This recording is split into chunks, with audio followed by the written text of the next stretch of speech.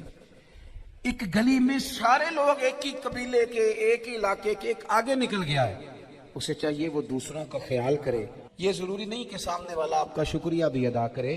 حضرت عائشہ صدیقہ رضی اللہ تعالیٰ عنہ، اماں جی ایک کنیز رکھی ہوئی تھی، حضرت عثمان غنی نے دی تھی کہ آپ کی خدمت کریں گی، تو وہ کنیز کہتی ہے کہ اماں جی تو میری بھی روٹیاں پکا دیتی تھی، وہ تو میرے لیے بھی کھانے کا اہتمام کر دیتی تھی، لیکن کوئی دروازے پہ اگر مانگنے آتا تو حضرت عائشہ صدیقہ مجھے کہتی اسے خیرات دے آؤ، تو میں کہتی اماں جی یہ کام تو لوگ دوڑ کے کرتے ہیں اور آپ یہ مجھے کہہ رہی ہیں میں کر دوں؟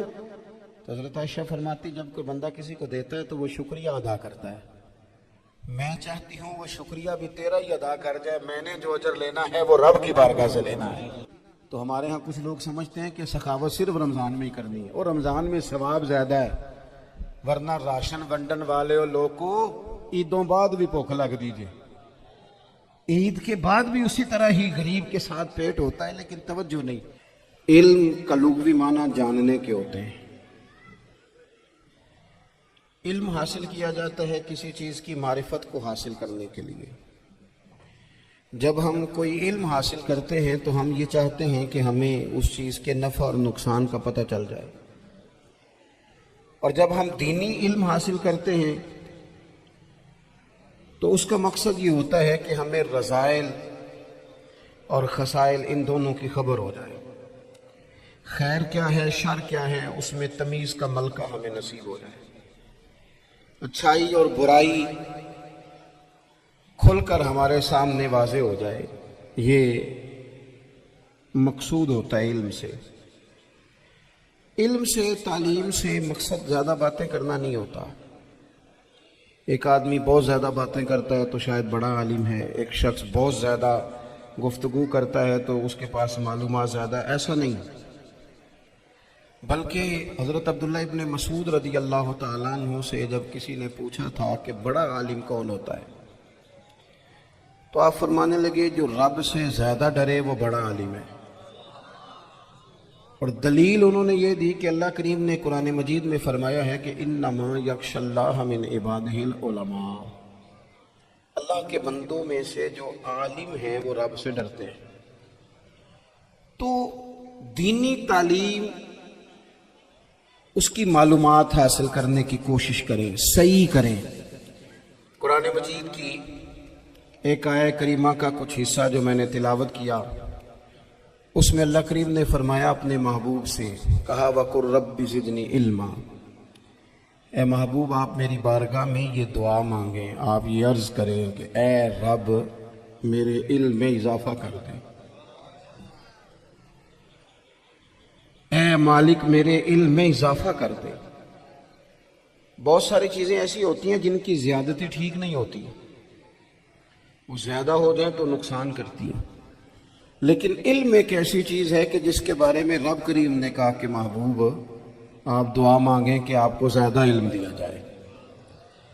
اور پھر علم ایک ایسی چیز ہے کہ کوئی بھی آدمی یہ دعویٰ نہ کرے کہ میں نے بڑا حاصل کر لیا ہے، میری اب تکمیل ہو گئی ہے، میں اب مکمل ہو گیا ہوں۔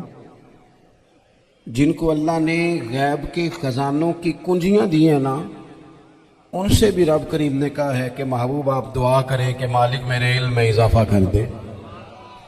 تو جب وہاں تک یہ بات ہے تو پھر عام آدمی کو بھی چاہیے کہ وہ اپنی معلومات میں اضافے کا شوق پیدا کرے۔ اور تیسری بات یہ کہ جو حضور کے علم شریف پر بات کرتے ہیں وہ بھی اس آیت سے سیکھیں کہ حضور کا علم تو ہر روز رب اس میں اضافہ فرما رہا ہے، تو ہر روز اضافہ ہو رہا ہے، وَلَلْآخِرَةُ خَيْرٌ لَكَ مِنَ الْأُولَىٰ، ہر روز ترقی ہو رہی ہے حضور کے علم شریف کی بھی۔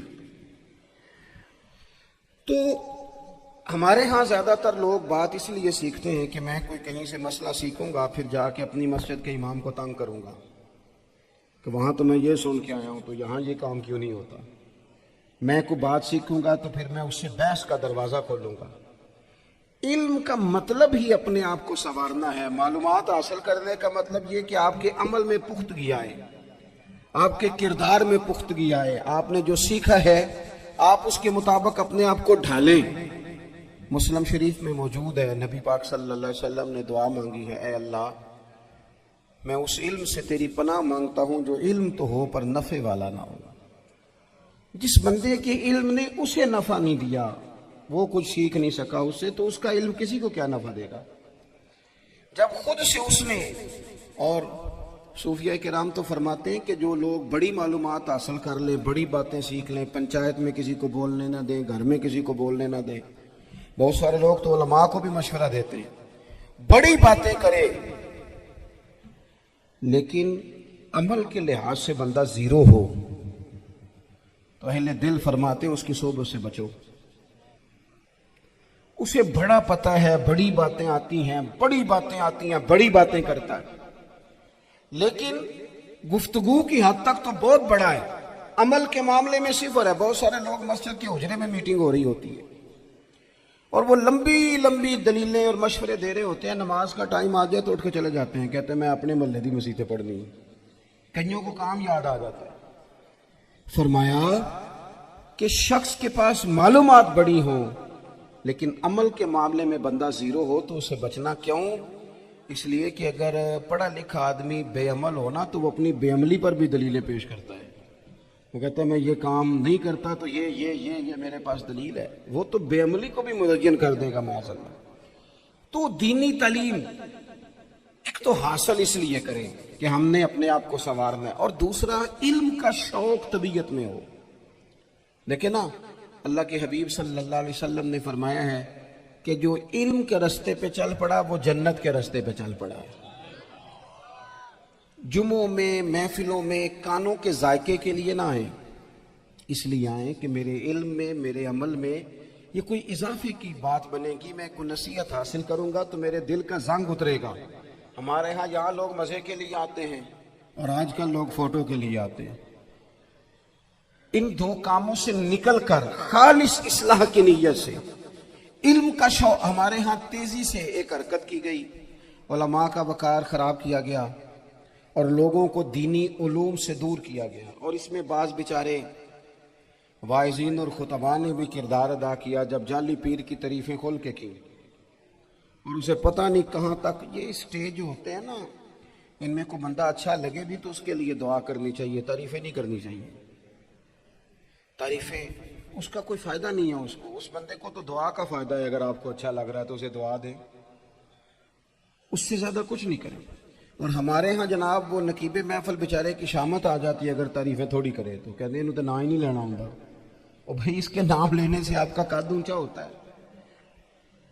تو علم اور عالم، ان دونوں چیزوں سے قوم کو دور کیا گیا۔ دینی تعلیمات کا فقدان ہے، جو میٹرک تک لوگ 60-70 کتابیں پڑھ جاتے ہیں انہیں بھی قرآن پاک ٹھیک سے نہیں پڑھنا آتا، دور کیا گیا۔ آپ مجھے بتائیے، چلیں ایک مسجد ہی آپ دیکھ لیں، اس مسجد کے اندر اگر ایک طرف ایک عالم دین مشکات شریف کھول کے بیٹھے ہوں، حدیث پاک کا درس ہو رہا ہے، یا بحر شریعت کھول کے بیٹھے ہیں، فقہی مسائل بیان کی، اور اسی مسجد میں ایک بابا جی جبہ پہن کے تگڑا سا بڑی سی پگڑی باندھ کے اور 500 دانے والی تسبیح لے کے بیٹھے ہیں، اب ایک بندہ اندر آتا ہے تو وہ کدھر جائے گا؟ عالم کی طرف کہ بابا جی کی طرف؟ وہ کیوں جا رہا ہے بھلا بابا جی کی طرف؟ وہ اس لیے کہ ہم نے اسے یہ بتایا ہی نہیں کہ جس طرح سبحان اللہ سبحان اللہ سبحان اللہ پڑھنا عبادت ہے نا، اسی طرح دارابا پڑھنا بھی عبادت ہے۔ اسے ہم نے بتایا نہیں کہ جب تک علم کے رستے میں رہنا بھی عبادت ہے، جب تک اسے یہ سمجھ نہیں نہ آئے گی کہ جس طرح وظائف کی کتاب پڑھنا عبادت ہے اسی طرح مشکات شریف پڑھنا بھی عبادت ہے، حدیث بخاری کا درس لینا بھی عبادت ہے، مسلم شریف کی احادیث پر اپنے اساتذہ سے بیٹھ کر دروس پانا بھی عبادت۔ جب تک یہ پورا مزاج دیکھیں نا، نبی پاک صلی اللہ علیہ وسلم نے فرمایا رات کی ایک گھڑی بھر دین سیکھ لینا ساری رات نفل پڑھنے سے بہتر ہے۔ اب ہمیں سمجھنا چاہیے کہ کتاب پڑھ کے بھی بندہ رب رسول تک پہنچ سکتا ہے، کتاب و سنت رستہ آسان کرتے ہیں، لیکن ہمارے ہاں کیا مزاج دیا گیا ہے؟ بابا جی کے پاس چلو، ضرور جائیں بابا جی اگر دے کیا تو منع کوئی نہیں کر رہا، لیکن جو سوچ ہمیں حضور نے دی ہے ہم نے اسی سوچ کے مطابق اپنے معاملات کو ترتیب دینا ہے نا۔ اب ایک بات میں نے آپ سے پوچھی اور آپ نے کہا قوم ساری بابا جی کی طرف جائے گی. حدیث پاک کس طرح ہے؟ اللہ کے محبوب مسجد شریف میں تشریف لائے, دونوں جانب لوگوں کے حلقے بنے ہوئے ہیں, لوگ بیٹھے ہوئے ہیں. ایک حلقے میں لوگ اللہ کی یاد کر رہے ہیں, ذکر ہو رہا ہے. ایک حلقے میں بیٹھ کے ایک عالم کتاب و سنت کا درس دے رہے ہیں, ایک صحابی اور باقی سن رہے ہیں. خاص توجہ کریں نوجوان میری بات پر. رسول کریم صلی اللہ علیہ وسلم دونوں کے بیچ کھڑے ہو گئے اور کریم نے فرمایا دونوں محفلیں خیر کی ہیں, دونوں ہی حلقے خیر کے ہیں. اور پھر حضور فرمانے لگے مجھے چونکہ رب نے استاد بنا کے بھیجا ہے, میں چونکہ معلم بن کے آیا ہوں, یتلو علیکم آیاتنا ویزکیکم, میں چونکہ کتاب و سنت کی تعلیم کے لیے آیا ہوں.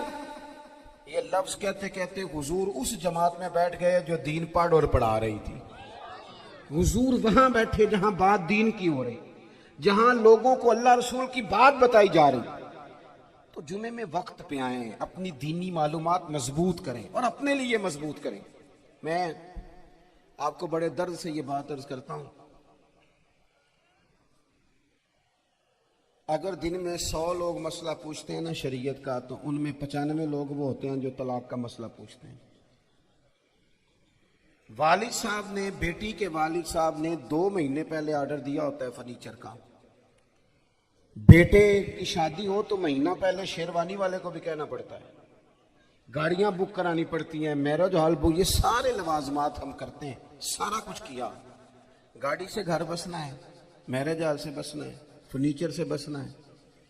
ہم نے سارا کچھ ان کو بتایا, لیکن کاش 2 گھنٹے بچی کسی معلمہ کے پاس جاتی, بچہ کسی استاد کے پاس جاتا, نکاح طلاق کے مسئلے بھی سیکھتے. میں دعوے سے کہتا ہوں اگر ہمیں پتہ چل جائے کہ 3 طلاقیں اکٹھی نہیں دینی چاہیے, کیونکہ دے دیں تو ہو جاتی ہیں, اگر ہمیں سمجھ آ جائے کہ نہیں دینی چاہیے, یہ مسئلہ بیان ہو, اور یہ والے مسئلے ہم محفلوں میں بھی نہیں بیان کر سکتے, اس لیے کہ لوگ کہیں گے مسئلہ تو وہ بیان کریں گے اس پہ نعرے لگیں گے.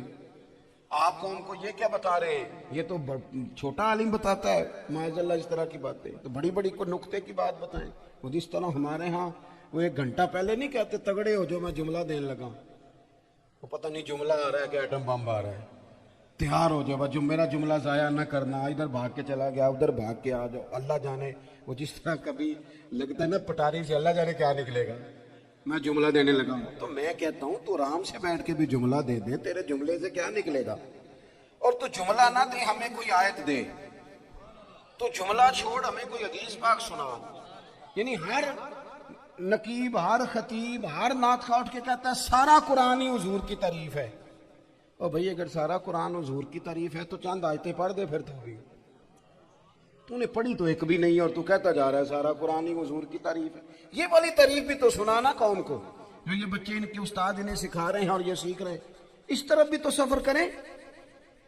تو میرے عزیز, اگر لوگوں کو مسائل کا پتہ چلے تو سینکڑوں گھر بچ جائیں تباہ ہونے سے, بڑے بڑے گھر بچ جائیں, لیکن مسائل نہیں آتے. میرے پاس مسئلہ پوچھنے کے لیے کچھ لوگ آ گئے, تو 4-5 سال کا بچہ بھی تھا جس کے والد نے غصے میں اپنی بیوی کو 3 طلاقیں دی تھی. تو چھوٹا سا بچہ, کپڑے بھی پھٹے پرانے, اور حالت بتا رہی تھی کہ غریبی ہے.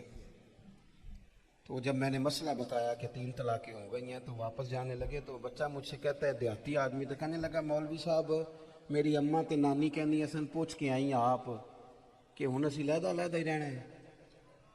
تو اس بچے کی نونہال کی وہ کیفیت دیکھی تو میں رو پڑا. میں نے کہا یار یہ بچہ بیچارہ ماں باپ کے ہوتے ہوئے یہ یتیموں جیسی زندگی گزارے گا کیونکہ باپ نے طلاق دے دی. کس طرح مسائل نہیں بتائے لوگوں کو, تعلیم سے آگاہی نہیں کیا. اور اس میں بہت بڑا ظلم ہے ان لوگوں کا بھی جو جنازے پہ کھڑے ہو کے تو کہہ دیتے ہیں, میری طرح کے لوگ اچھے علماء کی بات نہیں کرتا, وہ کہہ دیتے ہیں دیکھو جن لوگوں کو جنازہ نہیں آتا, بھئی آپ نے کس دن عشاء کے بعد کلاس لگائی تھی جنازہ سکھانے کی, یہ تو آپ نے کہہ دیا لوگوں کو قرآن کی ٹھیک نہیں آتا. تو یہاں تو بیچاری بیبیاں جن کو صحیح پڑھنا نہیں آتا وہ مشن بنا لیتی ہیں کہ میں نے اتنے 100 کو قرآن پاک پڑھانا ہے, بیوہ ہو گئی ہوں, طلاق یافتہ ہو گئی ہوں, ساری زندگی قرآن پڑھاؤں گی. ہم کیوں یہ مشن نہیں بناتے, کیوں اس طرف سفر نہیں کرتے؟ ایک تو دینی معلومات میں, دینی علوم میں اپنے آپ کو لگائیں, اور ذوق پیدا کریں کہ جو چیزیں مجھے نہیں آتی میں نے وہ سیکھنی ہے، جو معاملات مجھے نہیں آتے میں نے ان کی طرف سفر کرنا ہے۔ ایک تو اپنا یہ مزاج بنائیں، اور جب آپ دینی علوم سیکھتے ہیں تو پتہ ہے کون سا منظر قائم ہوتا ہے؟ منظر وہ بنتا ہے کہ حضرت ابو ہریرہ بھی دین سیکھا کرتے تھے، حضرت عبداللہ ابن عمر بھی اصحاب صفہ میں رہا کرتے تھے، حضرت انس بن مالک بھی رہا کرتے تھے، اور ایسا منظر بنتا ہے کہ حضرت سیدہ خدیجہ الکبریٰ رضی اللہ تعالیٰ عنہ فرماتی ہیں سیدہ فاطمہ حضور کی گود میں بیٹھی ہوتی تھی اور نبی پاک سے باتیں پوچھتی تھی اور حضور انہیں بتا رہے ہوتے تھے۔ سیدہ عائشہ حضور سے دین کی باتیں پوچھتی۔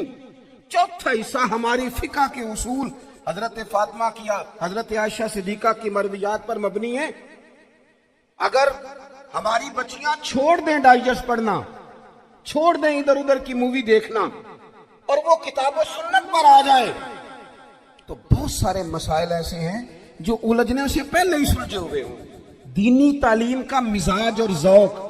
اور دوسری آیت کریمہ میں نے تلاوت کی، اللہ کریم نے قرآن مجید میں فرمایا یا ایھا الذین آمنوا قوا انفسکم واہلیکم نارا، ایمان والو خود بھی دوزخ کی آگ سے بچو اور اپنے گھر والوں کو بھی بچاؤ۔ او والد، وہ ماں جو بچوں کو بھوک سے بچانے کے لیے محنت کرتی ہے، ان کو مایوسی سے بہت سارے ماں باپ ایسے ہوتے ہیں جن کے پاس کپڑے لینے کے پیسے نہیں ہوتے عید پہ۔ کیوں؟ اذان شروع ہوگی۔ عزیز بھائی، جس طرح ہم اپنے بچوں کو دیکھیں، بہت سارے ماں باپ کے پاس گنجائش نہیں ہوتی، لیکن اس نیت سے کہ بچوں کے دل ٹوٹ جائیں گے، عید پہ کیسے گزارا کریں گے، مشکل سے بھی کپڑے خرید کے دیتے ہیں۔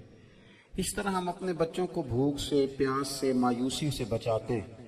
اس طرح ہمارے رب نے ہمارے ذمے لگایا کہ تم اپنے بچوں کو کوشش کرو دوزخ کی آگ سے بچانے کی۔ حضرت عمر فاروق رضی اللہ تعالیٰ عنہ نے عرض کیا تھا یا رسول اللہ صلی اللہ تعالیٰ علیہ وسلم، اس آیہ کریمہ کا معنی کیا ہے؟ تو محبوب کریم علیہ السلام نے فرمایا عمر، جن چیزوں کا اللہ تمہیں حکم دیتا ہے تم اپنے گھر والوں کو ان چیزوں کا حکم دو، جن چیزوں سے رب رسول تمہیں منع کرتے ہیں اپنے گھر والوں کو ان سے روکو، اپنے گھر کے اندر نفاذ دین کرنے کی کوشش کرو۔ میرے بھائی، بہت زیادہ آزمائش ہے ہمارے گھروں میں، بے چینیاں ہیں، اضطراب ہے، بچوں میں سختی ہے، بہن بھائی ایک دوسرے کے ساتھ لڑتے ہیں، مزاجوں میں تلخی آ گئی۔ کیوں بھلا؟ اس لیے کہ ماں باپ کو جو بہترین کردار اور جو حسین طریقہ گھر میں اپنانا چاہیے تھا، بچے تقریر باہر سے سنتے ہیں لیکن وہ فالو اپنے ماں باپ کو کرتے ہیں۔ اگر ماں باپ میں حوصلہ ہو، صبر ہو، اطمینان ہو، خودداری ہو، تھوڑے پر گزارا کرنے کا مزاج ہو۔ دیکھیں نا، آج ڈپریشن ہے، ٹینشن ہے، پینکس اٹیکس ہیں، بڑی ساری چیزیں آ گئی ہیں۔ کیوں بھلا؟ صبر نہیں، تحمل نہیں، بردباری نہیں۔ آزمائے ایک دن ایک بچہ میرے پاس آ گیا مدرسے کا اور آ کے وہ رونے لگا۔ میرے گھر والے کہنے لگے کھانا چھوڑ دیں، پہلے اس کی بات سن لے۔ میں نے کہا پتر کیا ہوا؟ کسی نے مارا ہے کسی استاد نے؟ کہنے لگے نہیں حضرت، گھر فون کیا تھا تو میری اماں اور ابا کی لڑائی ہو رہی ہے۔ بچہ کانپ رہا، ٹانگیں کانپ رہی۔ میں نے کہا کیا ہو کیا گیا تمہیں پتر؟ لڑائی ہو رہی ہے تو گھروں میں ہو ہی جاتی ہے۔ کہنے لگے نہیں، آپ کو پتہ نہیں، وہ بڑا سخت لڑتے ہیں۔ میرے والد جب میری والدہ کو مارنے کے لیے آگے بڑھتے ہیں تو ہم سارے چارپائیوں کے نیچے چھپ جاتے ہیں، ہمیں خوف آتا ہے، وہ منظر خطرناک ہوتا ہے۔ یہ کون تکلیف دے رہا ہے اپنے بچوں کو؟ یہاں بیٹھے ہمارے ہاں میلوں دور رہتے تھے اس کے گھر والے، تو وہ تکلیف میں تھا، تو گھر میں کیا کیفیت ہوگی؟ اگر حوصلہ ہو، صبر ہو، قناعت ہو، اللہ کے دیے ہوئے تھوڑے رزق پر ہمیں راضی رہنا آتا ہو، ہمارے گھروں میں سکون آئے، اطمینان آئے، ہم جو زندگی بڑی خوشی خوشی گزار سکتے ہیں۔ ہمارے مزاجوں کا لالچ، ہماری طبیعتوں کی بے رہ روی، ہماری جھوٹی انا کا بت، ان ساری چیزوں کو ختم کر دیتا ہے۔ اپنی زندگی کے اندر اگر ہم وہ کردار اپنے بچوں کو دیں، جس کردار میں موبائل بھی ہو، جس میں گاڑی بھی ہو، جس میں پیسے بھی لا کے ابا دراز میں رکھتا ہو، لیکن والد کا گھر میں مصلی بھی موجود ہو، اس کی کوئی تسبیح بھی ہو، وہ یہ بھی کہتا ہو کہ خدا نے اپنے فضل سے آج 5000 دیا ہے تو اس میں 1000 غریبوں کا بھی ہے، اس میں تھوڑا سا میں نے اللہ کی رضا کے لیے بھی رکھا ہے، اگر کوئی مشکل آ جائے تو وہ باپ اور ماں کو صبر کرتا ہوا دیکھتے ہو. اگر ایک باپ کر بات کرے تو دوسرا برداشت کرتا ہو. خدا را اپنی اولادوں کو اس اذیت کا شکار نہ کرو. اپنے گھروں کے اندر وہ خودداری، وہ پیار، وہ وقار، وہ محبت، وہ انداز. آپ تھکے ہوئے ہیں، کوئی شک نہیں. آپ بہت سارے مسائل کا باہر شکار ہوں گے، کوئی شک نہیں. لیکن آپ باہر سے تھک کے آئے ہیں، اور اگر آپ باہر اپنی فیکٹری کے مالک ہیں اور دفتر کے بڑے ہیں تو گھر میں بھی تو آپ بڑے ہیں نا. آپ کی ماں بھی تو انتظار کر رہی ہے، اس نے بھی تو دکھڑا سنانا ہے نا آپ کو. آپ یہ دیکھیے کہ آپ کے بچے بھی تو انتظار کر رہے ہیں. وہ چاہتے ہیں کہ ابا آ کے بیٹھے تو ہم ان کے سینے پہ چڑھ کے تھوڑا کھیلیں. آپ کی اہلیہ منتظر ہیں. کچھ باتیں بیوی کسی اور سے نہیں کہہ سکتی، صرف اپنے شوہر سے کہتی ہے.